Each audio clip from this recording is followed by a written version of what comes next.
Por la señal de la Santa Cruz, de nuestros enemigos, líbranos, Señor Dios nuestro, en nombre del Padre, y del Hijo, y del Espíritu Santo. Amén. Queridos hermanos, vamos a aprovechar hoy las palabras del Papa Benedicto XVI, concretamente de su audiencia del día miércoles 12 de marzo del año 2008. En esta audiencia el Santo Padre nos habla de dos escritores eclesiásticos, que son Boecio y Casiodoro, que vivieron unos años muy tormentosos en lo que es el occidente cristiano, decía el Papa, y en particular en la península itálica, porque Odoacro, rey de los Érulos, una etnia germánica, se había rebelado, acabando con el Imperio Romano de Occidente en el año 476, pero muy pronto sucumbió ante los ostrogodos de Teodorico, que durante algunos decenios controlaron la península italiana.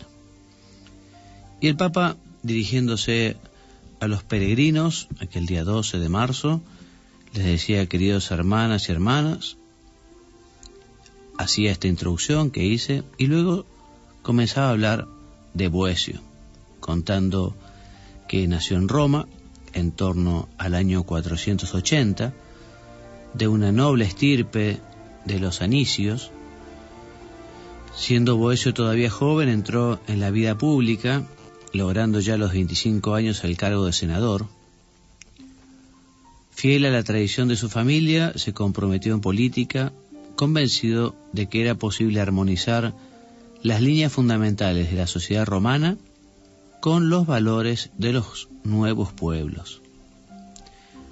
Y en este nuevo tiempo de encuentro de culturas, consideró como misión suya reconciliar y unir esas dos culturas, la clásica y romana, con la naciente del pueblo ostrogodo. De este modo fue muy activo en política, incluso bajo Teodorico, que en los primeros tiempos lo apreciaba mucho. A pesar de su actividad pública, Boecio no descuidó los estudios, dedicándose en particular a profundizar en los temas de orden filosófico-religioso. Pero escribió también manuales de aritmética, de geometría, de música y de astronomía, todo con la intención de transmitir a las nuevas generaciones, a los nuevos tiempos, la gran cultura greco-romana. En este ámbito, es decir, en el compromiso por promover el encuentro de las culturas, utilizó las categorías de la filosofía griega para proponer la fe cristiana, buscando una síntesis entre el patrimonio helenístico romano y el mensaje evangélico. Precisamente por esto, Boecio ha sido considerado el último representante de la cultura romana antigua y el primero de los intelectuales medievales. Ciertamente su obra más conocida es el De Conciliatione Philosophiae, que compuso en la cárcel para dar sentido a su injusta detención. Había sido acusado de complot contra el rey Teodorico por haber defendido en un juicio a un amigo, el senador Albino. Pero se trataba de un pretexto, en realidad. Teodorico, arriano y bárbaro, sospechaba que Boecio sentía simpatía por el emperador bizantino Justiniano. De hecho, procesado y condenado a muerte, fue ejecutado el 23 de octubre del año 524, cuando solo tenía 44 años.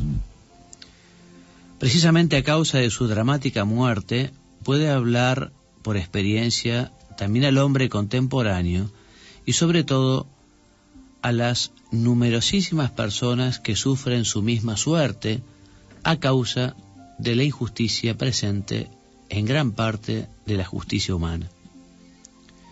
Con esta obra, en la cárcel, buscaba consuelo, buscaba luz, buscaba sabiduría. Y dice que precisamente en esa situación ha sabido distinguir entre los bienes aparentes, que en la cárcel desaparecen, y los bienes verdaderos, como la amistad auténtica, que en la cárcel no desaparece. El bien más elevado es Dios. Boecio aprendió, y nos lo enseña a nosotros, a no caer en el fatalismo que apaga la esperanza. Nos enseña que no gobierna el hado, sino la providencia, la cual tiene rostro. Con la providencia se puede hablar, porque la providencia es Dios. De este modo, incluso en la cárcel, le queda la posibilidad de la oración, el diálogo con aquel que nos salva. Al mismo tiempo, incluso en esta situación, conserva el sentido de la belleza, de la cultura, y recuerda la enseñanza de los grandes filósofos antiguos griegos y romanos, como Platón, Aristóteles, a los que había comenzado a traducir del griego al latín, Cicerón, Séneca, y también poetas como Tibulo y Virgilio. La filosofía, en el sentido de búsqueda de la verdadera sabiduría, es, según Boecio, la verdadera medicina del alma.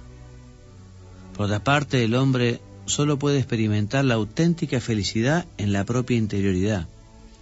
Por eso, Boecio logra encontrar un sentido al pensar en su tragedia personal a la luz de un texto sapiencial del Antiguo Testamento, que cita: contra la sabiduría no prevalece la maldad.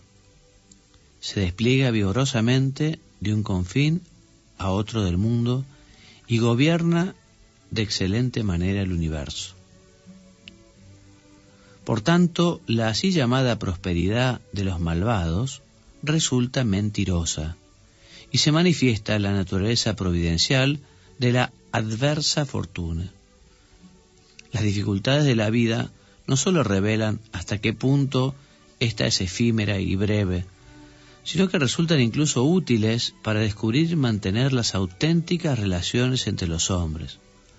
De hecho, la adversa fortuna permite distinguir los amigos falsos de los verdaderos y da a entender que no hay nada más precioso para el hombre que una amistad verdadera.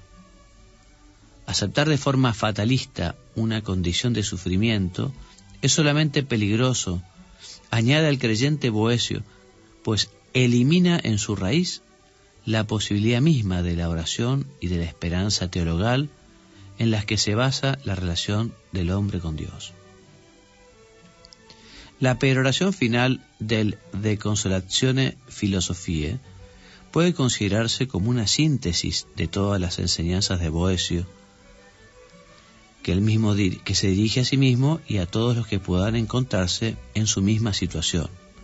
En la cárcel escribe: luchad por tanto contra los vicios. Dedicaos a una vida de virtud orientada por la esperanza que eleva el corazón hasta alcanzar el cielo con las oraciones alimentadas por la humildad. Si os negáis a mentir, la imposición que habéis sufrido puede transformarse en la enorme ventaja de tener siempre ante los ojos al juez supremo que ve y que sabe cómo son realmente las cosas. Todo detenido, independientemente del motivo por el que haya acabado en la cárcel, intuye cuán dura es esta particular condición humana, sobre todo cuando se embrutece, como sucedió a Boecio, por la tortura. Pero es particularmente absurda la condición de aquel que, como Boecio, a quien la ciudad de Pavía reconoce y celebra en la liturgia como mártir en la fe, es torturado hasta la muerte únicamente por sus convicciones ideales, políticas y religiosas.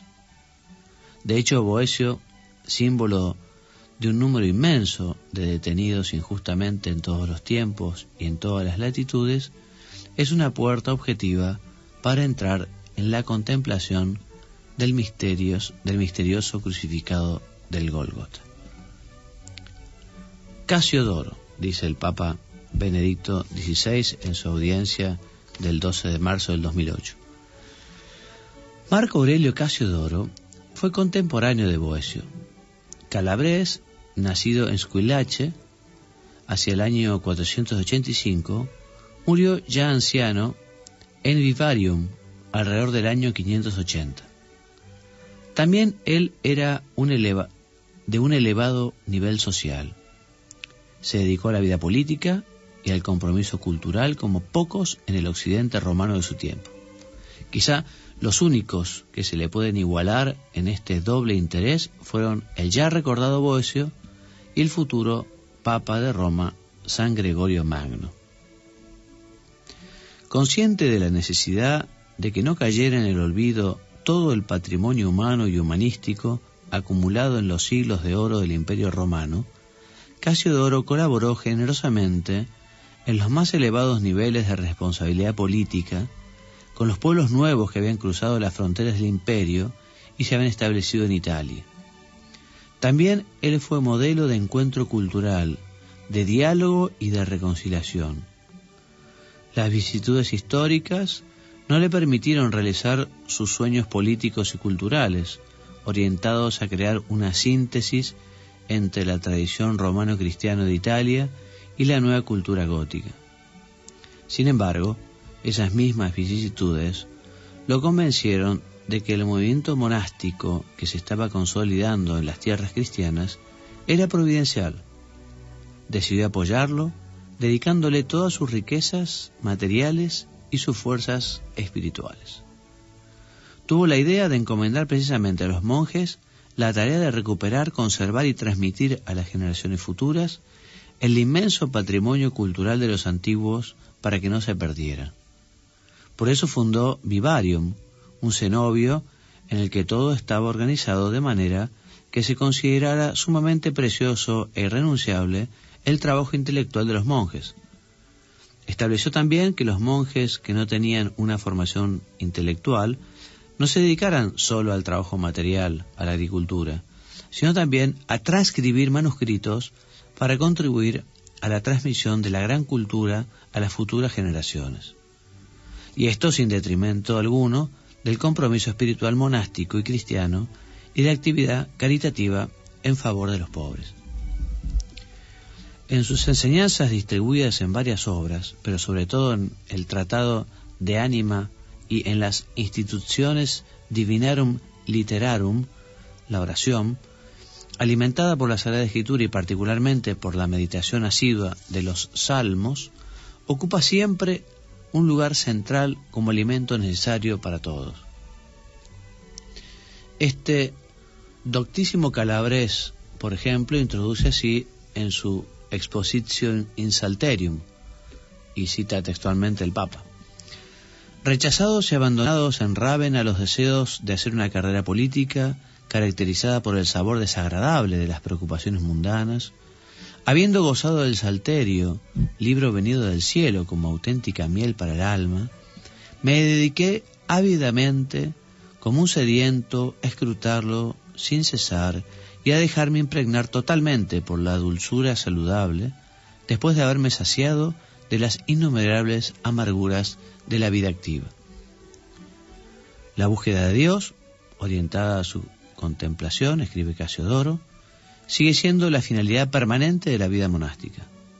Sin embargo, añade que con la ayuda de la gracia divina se puede disfrutar mejor de la palabra revelada utilizando las conquistas científicas y los instrumentos culturales profanos que poseían ya los griegos y los romanos. Casiodoro se dedicó personalmente a los estudios filosóficos, teológicos y exegéticos, sin una creatividad particular, pero prestando atención a las intuiciones que consideraba válidas en los demás. Leía con respeto y devoción, sobre todo a San Jerónimo y San Agustín.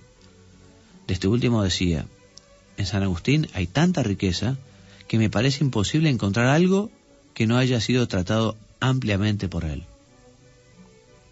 Citando a San Jerónimo, exhortaba a los monjes de Vivarium no solo a alcanzar la palma de la victoria, los que luchan hasta derramar la sangre o los que viven en virginidad, sino también todos aquellos que con la ayuda de Dios vencen los vicios del cuerpo y conservan la recta fe.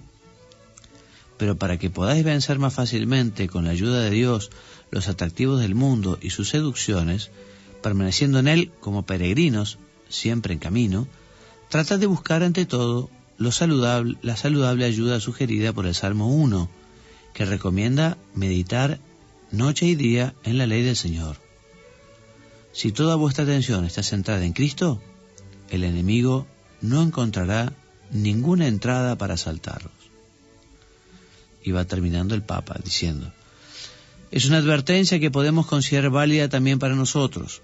En efecto, también nosotros vivimos en un tiempo de encuentro de culturas, de peligro de violencia que destruye las culturas y en el que es necesario esforzarse por transmitir los grandes valores y enseñanzas a las nuevas generaciones, el camino de la reconciliación y de la paz.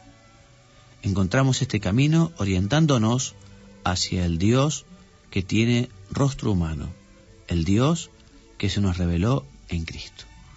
Y hasta aquí las palabras del Papa, y poco tiempo nos queda para hacer un comentario, pero vamos a aprovechar para pedirle a Dios que nos dé, como estos santos varones, como a Boecio y a Casiodoro, tener esa inquietud por la cultura.